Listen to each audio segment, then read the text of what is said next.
جمع عزیزان سفر مدینه زیبا چشمم به سوی روضه محبوب دل هاست چشمم به سوی روضه محبوب دل هاست آن شافع امت هست رهبر این سوجا اندر لقب من شد محبوب حی صبحا اندر لقب من شد محبوب حی صبحا شاه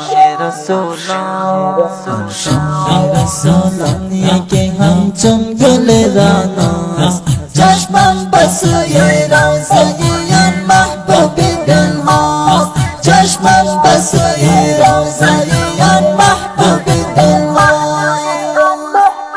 رحمت عالمیان هم سرور دو جهان دارم نظر به سویت هستی بر سر میزان رحمت عالمیان هم سرور دو جهان دارم نظر به سویت هستی بر سر میزان آسوقه کوثر رسول ذات کبریاست چشمم به سوی روضه محبوب دل هاست چشمم به سوی روضه محبوب دل هاست با جمع عزیزان سفر مدینه زیبا چشمم به سوی روضه محبوب دل هاست چشمم به سوی روضه محبوب دل هاست آن چهره وضحا دستگیر بهر بینوا انصار بنوشت وسطت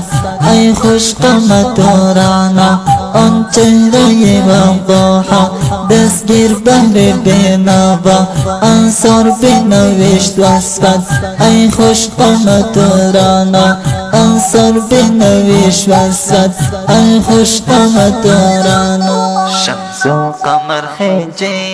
شمس و قمر خجل ز همان چهره زیباست چشمم به سوی روضه محبوب دل هاست چشمم به سوی روضه محبوب دل هاست با جمع عزیزان سفر مدینه زیبا چشمم به سوی روضه محبوب دل هاست چشمم به سوی روضه